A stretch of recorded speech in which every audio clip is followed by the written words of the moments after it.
نبی علیہ الصلوۃ والسلام چې کله په جنگ بدر کې فتح ومونتلی شو که نه نو 2 صحابه کرام یې ملګري کړو وی تاسو لاړ شئ او مدینه منوره کې زیری وکئ چې مسلمانانو فتح ومونتله تاسو لاړ شئ مدینه منورې ته او هلته زیری ورکئ چې مسلمانانو فتح ومونتله په دې کې یو زید بن حارثه رضی الله تعالی عنه یو سره بل صحابي دوی دواړه لاړو دوی چې لاړه که نه نو اسامه ابن زید رضی الله تعالی عنه فرمایي وایي دوی چې مدینې منورې ته رالو او موږ له یې زیری راکو چې مسلمانانو فتح ومونتله نو موږ د نبي علیه الصلاة والسلام په لور رقیه رضی الله تعالی عنه باندې خاورې په جنت البقیع کې اړولې وي او نبی علیہ الصلوۃ والسلام چې کله غزا له تکه نو لوري ډیره زیاته ناجوړه و رقیه رضی الله تعالی عنها د عثمان رضی الله تعالی عنه بیبي وه نو نبی علیہ الصلوۃ والسلام چې ته نو دا ډیره زیاته ناجوړه وه نو نبی علیہ الصلوۃ والسلام عثمان رضی الله تعالی عنه فرمایل وی ته زموږ سره غزا له مزه ته پاتې شه ته د رقیه خیال ساته نو اسامه رضی الله تعالی فرمایي وای چې کله زمونږ له زیری د جنگ بدر د فتح راغی که نه نو په دغه ټایم کې مونږ په جنت البقیع کې د نبی علیه السلام په لور باندې خاورې اړولې چې دا زیری راته میلاو شو دا زیری راته میلاو شو نو 2 صحابه کرام نبی علیه الصلوۃ والسلام مدینې منورې ته ولیږل او دا زیری ورکو مسلمانانو فتح ومونتله بیا نبی علیہ الصلوۃ والسلام د ځان سره قیدیان مرګري کړو او را روان شو مدینه منورې ته قیدیان مدینه منورې ته راوستل نو نبی علیہ الصلوۃ والسلام د صحابه کرامو سره مشوره کوله د دې قیدیانو سره څه وکړو د دې سره څه وکړو پریدو قتل کو څه چلو کو نو عمر رضی الله تعالی خپل مشوره وکړه وی د الله پاک پیغمبره زما رای داده او زما مشوره داده چې زه به توره راوالم زما چې په دې قیدیانو کې څومره رشته دار دي د هغې نه به زه سرونه ووم قتل وي ټول وجنو زه به خپل رشته دار وجنم ابوبکر به خپل رشته دار وجني هر څه او نبی صلی الله علیه وسلم ته وفرمایل ته به خپل رشته دار ووجنې توره به راوالو ځکه چې دې خلکو موږ د مکې نه ایستلي یو دې خلکو موږ ته ډېر زیات تکلیف راکړی دی د الله پاکه پیغمبره هر یو تن به پاسې او د خپل رشته دار نه به سر ووایي دا د عمر رضی الله تعالی عنه مشوره وه نبی علیہ الصلوۃ والسلام بیا صحابه کرامو ته فرمایي ما له مشوره راکړئ د قیدیانو سره څه وکړو ابوبکر رضی الله تعالی پاسېدو وی د الله پاکه پیغمبره زما مشوره دا ده چې فدیه به ترې واخلو آزاد به یې کړو فدیه به ترې واخلو آزاد به یې کړو زمونږ د نسب خلک دی زمونږ د قبیلې خلک دی کیدای شي سبا ایمان راوړي نو کېدای شي دوی ایمان راوړي او فدیه ترې واخلو موږ به مسلمانان نور هم مضبوط کو اسلحې پرې والو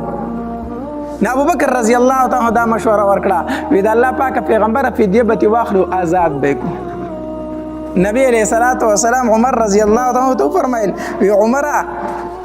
ته چې که نه نو ته د حضرت نوح علیہ السلام او د حضرت موسی علیہ السلام په شان دی ستا شان د حضرت نوح علیہ السلام او د موسی علیہ السلام په شان دی نوح علیہ السلام چې د خپل قوم نه ډیر تنگ شو کنه نو بد دعا وکړه وی رب لا تذر علی الارض من الكافرین دیارا انک ان تذرهم یضلوا عبادک ولا یلدوا الا فاجرا کفارا الله زمان د قوم نه په مخ د ځمکه باندې ولاړ کور مپرېږده الله نخنیم سوه کاله مې ورته تبلیغ وکړو سیوا د یو څو تنو نه چې هغې ایمان راوړی الله چې د دوی نه پیدا کېږي نو نافرمانه ترې پیدا کېږي الله ولاړ کور ترې پرېمده په مخ د ځمکه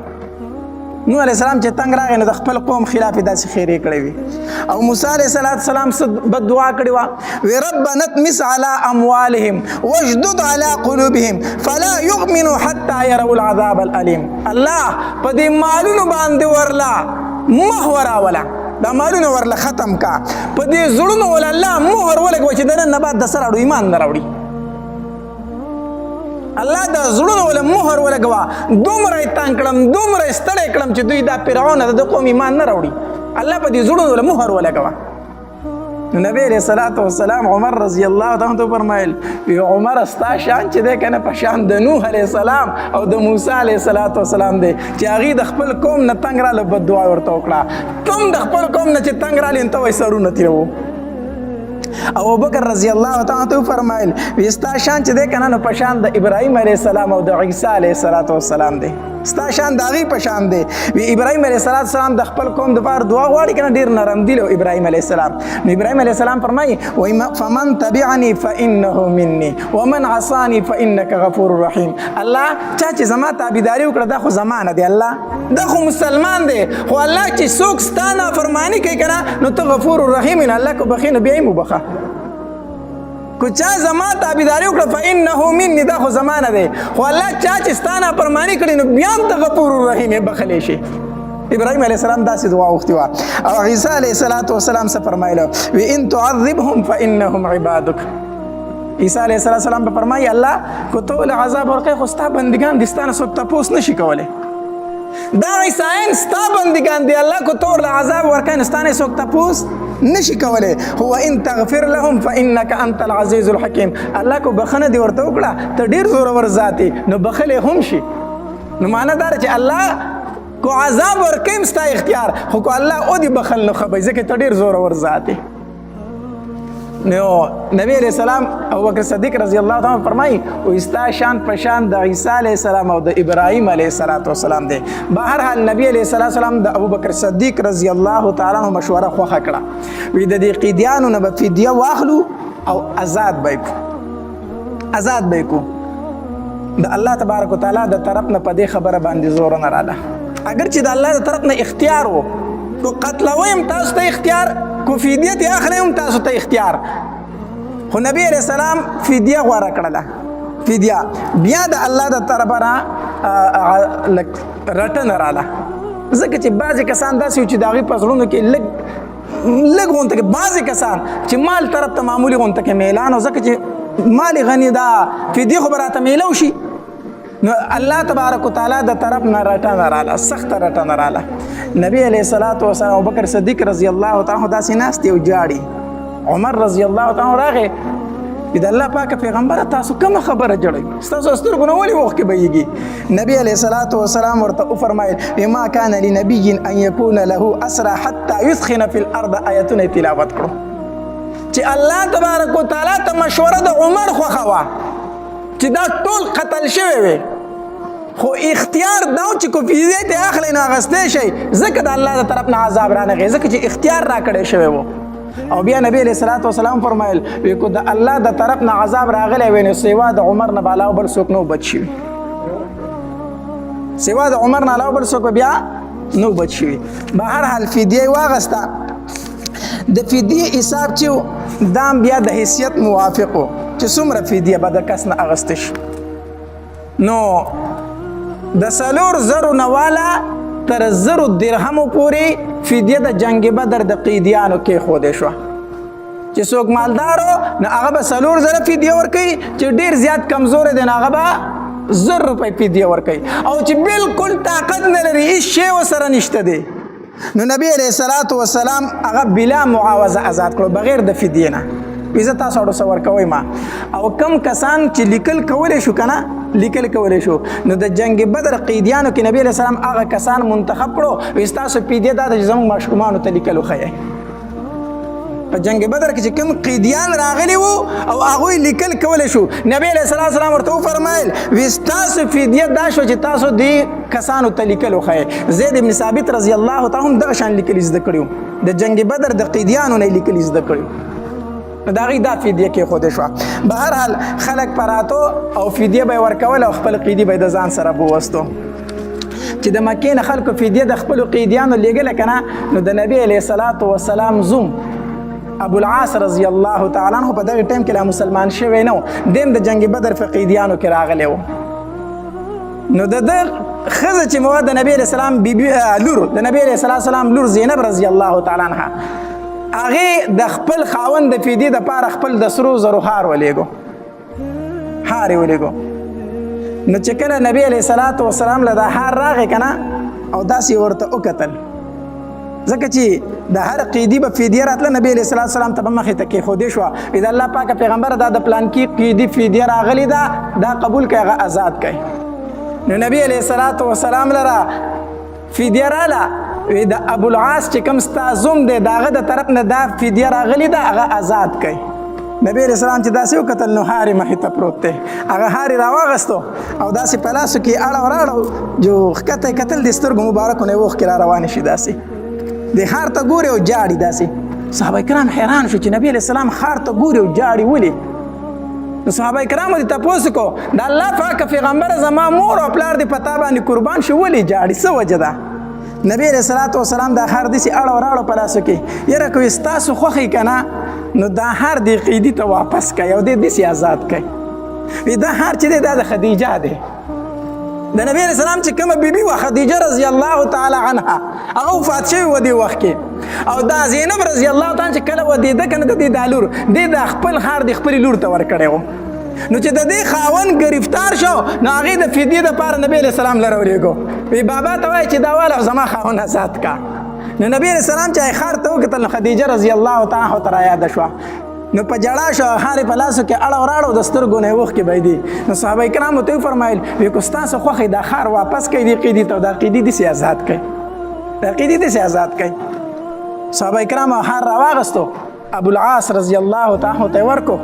وی دا واخله او نبی علیہ الصلوۃ والسلام فرمایي چې دا اوس زینب له واپس ورکا زما لور زمانه مکه کې پاتې شوی دا غیله واپس ورکا او د ابو العاص رضی الله تعالی دا ډیر غیرتی وو په د باندې د مکه کفار وس کړي وو وی ته د نبی رسول الله دی لور له طلاق ورکا وسی په کړي وو خو دوی زه طلاق نشم ورکولای وی زه به د زینب په شانتي خزه بیا چرته پیدا کما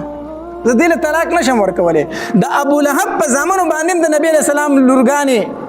واده شوی کوی دني شوی نو ابو لهب زمانو ته وی دې له طلاق ورکای نو د نبی رسول الله لورګانو لغي څه ورکو رقیه رضی الله تعالی عنها د ابو لهب زوی طلاق ورکو خو لا واده شوی نه و بیا سره عثمان رضی الله تعالی عنہ نکاح وکړه نو دی ابو العاص ته د مکه کافر ویل وی د نبی رسول الله دی لور له زینب له طلاق ورکا خو د طلاق نه ورکوي زره زینب په شانتي خزه بچرته عموما داسې خزه زنشم پیدا کوله نو نبی علیہ الصلوۃ والسلام د هغه خار واپس ورکو وی دا والا او لاړ شه مکی ته ځه ستانه مونږ پیډیا نه اخلو خو چې دا وعده را سره وکړه چې مکی ته لاړ شي ماته به زما لور را لیږي زینب به ماله مدینې ته را لیږي ده ورته زما در سره وعده ده هاري راواغست او راغی مکی ته بغیر د فدیې نه چې راغی خپل ورور ته وی زینب رضی الله تعالی عنها چې د نبی علیہ السلام له ورسوه مدینې ته ولا ورسوه زینب رضی الله تعالی عنها غیرور روانه کړه سزا پورې بوسته هغه طرف پس نبی علیہ السلام دوه صحابه کرام را لېږلي وو هغه بیا د نبی علیہ السلام لور نبی علیہ الصلوۃ والسلام له ورسوله دغه ابو العاص ایمان په دې مقرانه وړو ډیر مالدار او غټ تاجر او د بشام ته تجارت لته نو یو په تجارت پویدو دویم امانتدارو نو خلکو به سره ډیری پیسې ورکولې چې رپونګ په کوم تجارت کوا نو د شام ته تجارت لته بیا واپس د شام نه چراتل کنه نو د مسلمانانو د قافله باندې ورالو نو مسلمانانو ته غمال واغستو د سره چې څومره د تجارت مال هغه ټولتي واغستو او شپه ونه د غوینه پټ شو چې ته ما ونه وجني پټ شو مدینه منورې ته د شپې راغی چې د شپې راغی نو زینب رضی الله تعالی ځان را ورسو خپل خزي چې غیر ځان را ورسو د شپې غیر ځان را ورسو نو چې کله د سار مونږ وشو کنه نو خزي داسې د پردینه به اخواوي نو چې د سار مونږ شو نو د خزو د زینه आवाज وشو بما ابو العاص ته پناه ور کړی د څوک به ورته سوای نه نبی اسلام چې د आवाज ووري دوی د خو زینب نه ده د आवाज خو زما لور زینب ونکو ابو العاص کوم د خو مکه کې دی ویجی دا زینب ده زینب رضی الله تعالی आवाज وکړو وی ما ابو العاص ته پناه ور کړی د ګوره څوک ورته سوای نه نبی رسول الله صحابه کرام ته داسې مخامخ شو وی قسم په الله کو د دې خبرې نه خبر يم چې ابو العاص راغلی دی نیم خبر او دک आवाज چې تاسو وورید او خبر شو چې ابو العاص راغلی من دک आवाज وورید خبر شوم چې ابو العاص راغلی دی او نبی علیہ الصلوۃ والسلام فرمایل وی په مسلمانانو کې یو ادنا مسلمان چې چاته پناه ورکړي نو هغه ته صدا پناه ده نو لہذا ابو العاص ته هم پناه ده بیا نبی علیہ الصلوۃ والسلام زینب رضی الله تعالی ورغه وی زینب ابو العاص خو راغله دی ډیر زیات عزت وکا خو ځان خواته به نږدې نه پریدي ځکه ته په د باندې حرام دی کافر دی او ته مسلمان یې ځان خواته به نه پریدي زینب رضی الله تعالی د ابو العاص رضی الله تعالی ډیر زیات احترام او عزت وکړو کوم مسلمانانو چې مال اغست دی نبی علیہ الصلوۃ والسلام ورته فرمایل وی کو تاسو خو دی ابو العاص د مال واپس کړي اگر چې تاسو ته جایز دی خو کو خپه کېږئ نه نو دا دله ورکئ. مسلمانانو ټولو د خپلو کورونو نه لوښي راوچلولو، چا یو شی وړو چا بل شی وړو، چې څه وړي که نه هغه ټول راوړه ابوالعاص ته یې ورکړو. ابوالعاص په دغې موقع باندې غږ ونه کړو، هغه سامان یې راوغستو مکې ته راغی. چې مکې ته راغی خلکو ته یې د هغې امانتونه ورکړه، سامانونه یې ورکړو. چې ټول امانتونه خلکو ته ورکړه که نه بیا یې آواز وکړو وی په ما باندې د چا حق باقي شته دی؟ خلکو ورته وي نه تا مونږ ته هر څه واپس خپل راورسول. وی در مې کړه هر څه که نه په ما خو د چا حق پاتې نه شو که نه؟ وي نه. وی واورئ اشهد ان لا اله الا الله واشهد ان محمدا عبده ورسوله. کلمه یې وویله وی زه د الله او د الله په رسول باندې ایمان راوړم، تاسو هم ګواه شئ ما ایمان راوړی دی. نو چا ورته وی په مدینه کې دی ولې ایمان نه راوړو چې مکې ته رالی دلته؟ وی کو په مدینه کې مې ایمان راوړی وی که نه نو تاسو به راباندې دا الزام لګو چې زمونږ مالونه یې وړو، هغه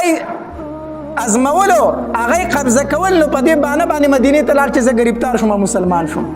وی نه هلته مې ایمان ځکه نه راوړو چې لومبې تاسو د ستاسو حقونه ورسوم او پس د هغې نه څه راوړم ایمان راوړم.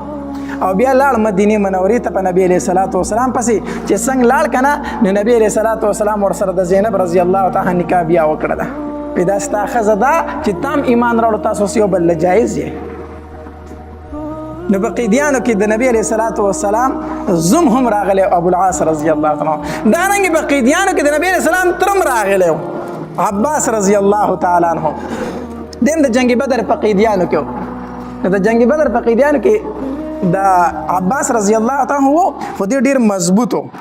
لوړ قد و دنګ او مضبوط هم و. او دې چې کوم صحابي ګرفتار کړی هغه بالکل ټپ ټپ نری وچ سړی و.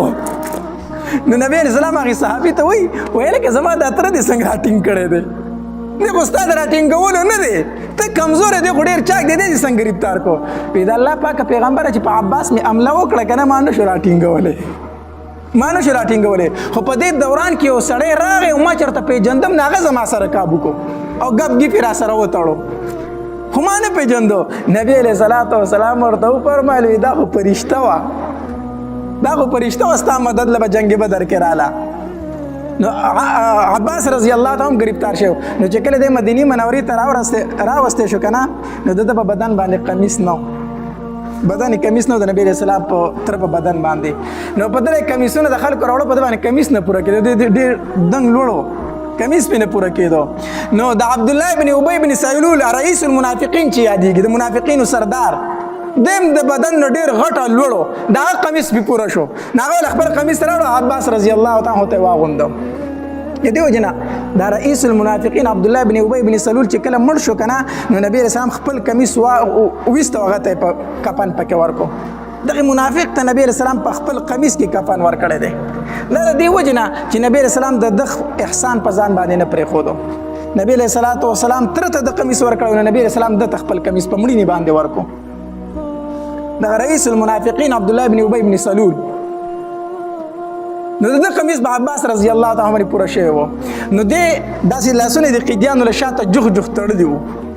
نو نبی علیه السلام چې د شپې کوم ځای کې اوده و د هغې کوټې سره برغ عباس رضی الله تعالی عنه په دغې کوټه کې ګرفتار و. نو دله دا لاسونه داسې جوخ تړلی شوي وو که نه د زویرګی کو د عباس رضی الله تعالی عنه چې دې زویرګی کو نبی علیه السلام څه ویل نه خو خوب وله نه ورته. د تره اوازونه چې اورېدل که نه د تره فریاد یې اورېده، اوس قیدي دی خامخا د نورو قیدیانو سلوک په ورسره کېږي.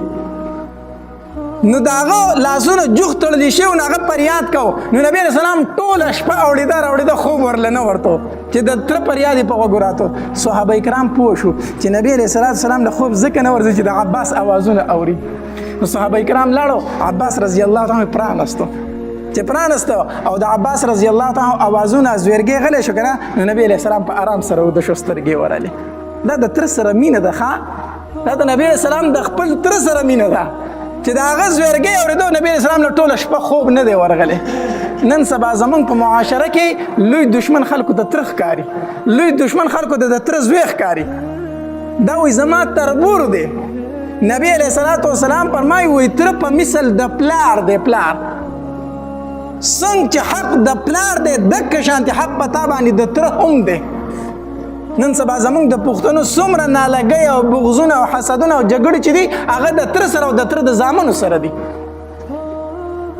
اسلام څه وایي مونږ څه وایو نبی علیه الصلاۃ والسلام فرمایي تر په مثل د پلار دی او مونږ وایو تر د تر زوی دا تربور دی دا مې تربوران دي نبی علیه السلام له خوب تر هغې پورې نه ورته تر څو چې د عباس رضی الله عنه زویرګې خطو نو صحابه کرامو نبی علیه السلام سار شو نو صحابه کرامو نبی علیه السلام ته وفرمایل دا الله پاک پیغمبره د عباس رضی الله تعالی عنه فدیه منالو د عباس نه فدیه ستا تر دې نه فدیه نه اخلو دې به دې آزاد کو نبی علیه السلام وفرمایل نه فدیه خو به اخلي فدیه به اخلي او د دنه په ډیر اخلي یوازې بخپل فدیه نه ورکوي دوه سره وريرونه غریبتار دي وريرونه فدیه هم دی ورکوي د نوفل او د عقیل فدیه هم دی ورکوي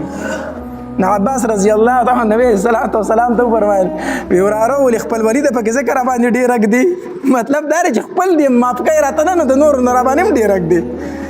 ما سره پیسې نشته ته وراره باندې په دې ډیر رګ دی ما سره پیسې نشته نبی رسول پیسې سره نشته وینا ویخه زما چاچی چې د کاکی ته چې راتلی او ام الفضل ته دی ویلو تا دواړو الته کې درشل سره پیسې خخې کړي هغه څه دي څور پیسې خو خخې کړي دي عباس رضی الله تعالی وی تا ته څنګه پته ده اخو زه ته خبرې ما هغه ته خبر زه ته کور راتلم غا پیسې هلته خای کړي چام نه ویلیدلی ته خو په مدینه منوره کې ناسې تا ته څه پته ده نبی علیہ الصلوۃ والسلام ورته فرمایل ما ته زما رب ویلی دي عباس رضی الله تعالی وی اشهد ان لا اله الا الله واشهد ان محمدا عبده ورسوله ایمان راوړم چې ایمان راوړم بیا نبی رسول الله سلام ته ویل اذا الله پاک پیغمبر دا فدیه را باندې لګه کا زه خو تا ته پاتې راځه د مخکې نه مسلمان وم خو د خلکو په زور ځان سره راوستي وم نبی علیه السلام هغه معامله دي د الله سره چې تر مخکې نه مسلمان وي او که نه وي خو که ته وي نو الله به درنه د دې نه دوچن بدله درکړي د دې دوچن په یو ځای بیا مال غنیمت راغی نو عباس رضی الله عنه سره صادر خور کو دومره پیټه دی واغس چې عباس رضی الله عنه سره تلو روانو په مشکله باندې روانه په مشکله نبی علیہ الصلوۃ والسلام فرمایل وی عباس رضی الله تعالی عنہ زما تر دی الله رحم پیو کی مال ډیر خوخته سمره مال ځان سره اغسته داسې خندلې نو نبی علیہ السلام ورته فرمایل د دې بدله بدل الله درکې اضعاف مضاعف دوچن په دوچندې به الله درکې عباس رضی الله تعالی فرمایي وی مال الله بیا سل غلامان راکړو چې ټول د کار او د تجارت خلکو سل کسان مال راکو وی کو زه خبره ما باغی مکه باندې نورم ډیره زیاته فدیه ور کړی و نور ډیره فدیه ور کړی و